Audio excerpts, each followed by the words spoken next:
विज्ञान से जुड़ी नवीनतम वीडियो को देखने के लिए चैनल की सदस्यता लेना ना भूलें और विज्ञान से संबंधित सभी वीडियो पर जानकारी लेने के लिए बेल आइकन जरूर दबाएं।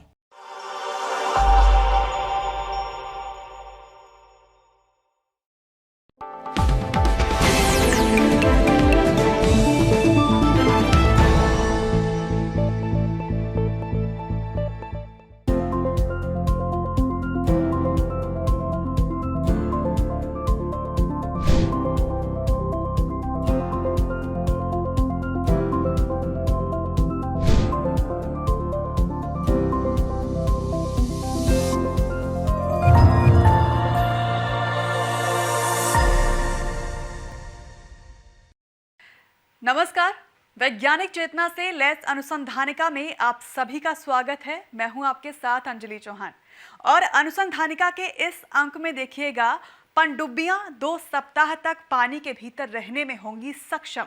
DRDO ने किया AIP तकनीक का परीक्षण। वायु प्रदूषण से हर साल 7 लाख करोड़ की चपत और अब कोरोना से फेफड़ों पर असर का पता लगाना होगा आसान। नौसेना की पनडुब्बियों को लंबे समय तक समुद्र के भीतर सक्रिय रहकर युद्धक ऑपरेशन को अंजाम देने में सक्षम बनाने के लिए रक्षा अनुसंधान एवं विकास संगठन यानी कि DRDO ने एयर इंडिपेंडेंट प्रोपल्शन यानी AIP तकनीक विकसित की है। हाल ही में इसका सफल परीक्षण भी किया गया। आइए देखते हैं ये रिपोर्ट। पनडुब्बियां डीजल इलेक्ट्रिक होती हैं। इनमें डीजल चालित जनरेटर होते हैं जिनसे बड़ी संख्या में बैटरियों को रिचार्ज किया जाता है। बैटरियों को रिचार्ज करने के लिए 48 घंटे में एक बार पनडुब्बी को पानी से बाहर निकलकर सतह पर आना पड़ता है ताकि उसे ऑक्सीजन मिल सके। लेकिन ऐसे में पनडुब्बियों के दुश्मन के निगरानी उपकरणों की पकड़ में आने का खतरा रहता है। लेकिन एयर इंडिपेंडेंट प्रोपल्शन तकनीक के इस्तेमाल से पनडुब्बियां 2 सप्ताह तक पानी के भीतर संचालित हो सकेंगी। DRDO द्वारा विकसित AIP तकनीक में डीजल जनरेटर की जगह हाइड्रोजन फ्यूल सेल जनरेटर का इस्तेमाल होता है। इस तकनीक में बैटरियों को रिचार्ज करने के लिए ऑक्सीजन की जरूरत नहीं पड़ती है तथा हाइड्रोजन से उत्पन्न ऊर्जा से बैटरियां चार्ज हो जाती हैं, जबकि डीजल चालित जनरेटर से बैटरियों को रिचार्ज करने के लिए ऑक्सीजन जरूरी है। AIP के अलावा सिर्फ परमाणु चालित पनडुब्बी में इस प्रकार की सुविधा संभव है। AIP तकनीक को नौसेना सामग्री अनुसंधान प्रयोगशाला यानी NMRL ने विकसित किया है। ये बाकायदा एक संयंत्र होता है। हाल में इस तकनीक के जमीन पर परीक्षण किए गए हैं जो सफल रहे हैं तथा अब इसके पानी के भीतर पनडुब्बी में स्थापित कर परीक्षण किए जाएंगे। DRDO के अनुसार दुनिया में इस समय कई प्रकार की AIP तकनीक का इस्तेमाल हो रहा है, लेकिन जो संयंत्र विकसित किया गया है वो अनोखा इसलिए है क्योंकि इसमें हाइड्रोजन का उत्पादन भी जहाज पर ही किया जाता है। इस तकनीक को विकसित करने में DRDO के साथ लार्सन एंड टूब्रो तथा थर्मैक्स भी सहयोग कर रहे हैं। दोनों DRDO के उद्योग भागीदार हैं। DRDO इसे नौसेना के लिए भविष्य में निर्मित होने वाली 6 नई पनडुब्बियों का निर्माण इसी तकनीक से करेगा। प्रोजेक्ट 75I के तहत ये 6 पनडुब्बियां AIP संयंत्र युक्त होंगी, लेकिन पहले से संचालित डीजल इलेक्ट्रिक पनडुब्बियों को भी AIP तकनीक में बदला जाएगा। योजना ये है कि मौजूदा सभी 6 स्कॉर्पियन पनडुब्बियों में भी ये तकनीक फिट की जाएगी। इसके बाद अन्य पनडुब्बियों में ये तकनीक फिट की जाएगी। रक्षा मंत्री राजनाथ सिंह और DRDO के chairman doctor G Satish Reddy ने इस सफलता के लिए वैज्ञानिकों को बधाई दी है। रक्षा क्षेत्र में आत्मनिर्भर भारत के तहत इसे बड़ी उपलब्धि माना जा रहा है।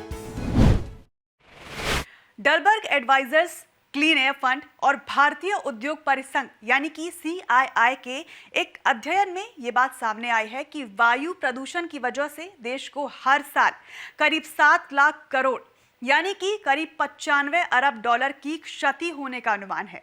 ये राशि देश की GDP के 3% के बराबर या सालाना कर संग्रह का 50% और स्वास्थ्य बजट के 1.5 गुना के बराबर है।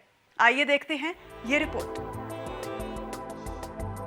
डलबर्ग एडवाइजर्स, क्लीन एयर फंड और भारतीय उद्योग परिसंघ यानी CII की एक रिपोर्ट के अनुसार भारत के कामगार अपने स्वास्थ्य पर वायु प्रदूषण के प्रतिकूल प्रभावों के कारण प्रतिवर्ष 130 करोड़ कार्य दिवसों की छुट्टी लेते हैं, जिससे करीब 6 अरब अमेरिकी डॉलर के बराबर की क्षति होती है।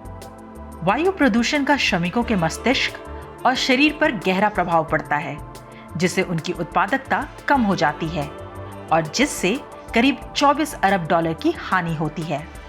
रिपोर्ट के अनुसार वायु की निम्न गुणवत्ता के कारण उपभोक्ता घरों से नहीं निकलते हैं। इससे उनकी उपभोक्ता वस्तुओं तक पहुंच घट जाती है। नतीजा ये है कि उपभोक्ताओं से जुड़े कारोबार को सालाना 22 अरब डॉलर की क्षति हो रही है।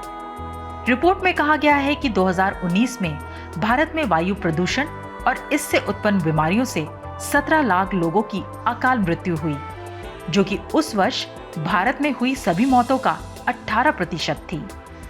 2030 तक इस आंकड़े के और बढ़ने की आशंका है, जिससे भारत उन प्रमुख देशों में शामिल हो जाएगा जहां समय पूर्व मृत्यु दर से वैश्विक अर्थव्यवस्था को ज्यादा नुकसान होता है।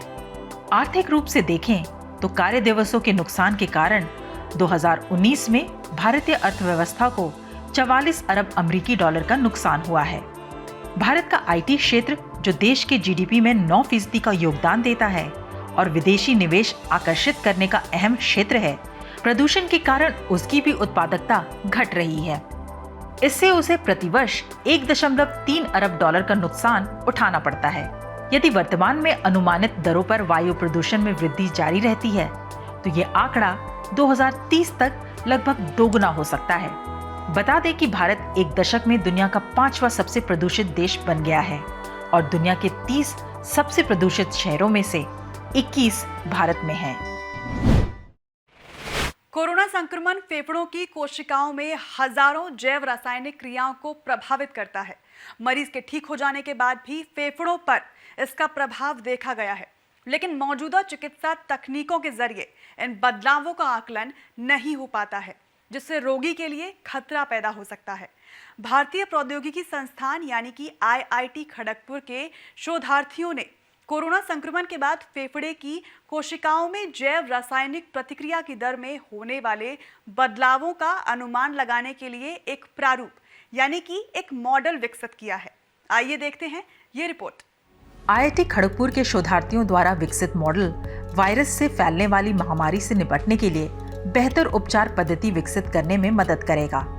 इस बाबत शोध अंतर्राष्ट्रीय जर्नल PLOS कंप्यूटेशनल बायोलॉजी में प्रकाशित हुआ है। शोधार्थियों ने पहली बार वायरस से फेफड़े की कोशिकाओं के प्रभावित होने के बाद उनमें जैव रासायनिक प्रतिक्रिया की दर में होने वाले बदलावों का पता लगाया है। इन बदलावों का पता चलने से उनके संभावित खतरों का आकलन किया जा सकेगा। साथ ही चिकित्सकों के लिए बचाव एवं निदान के उपाय सुनिश्चित करने का रास्ता भी खुलेगा।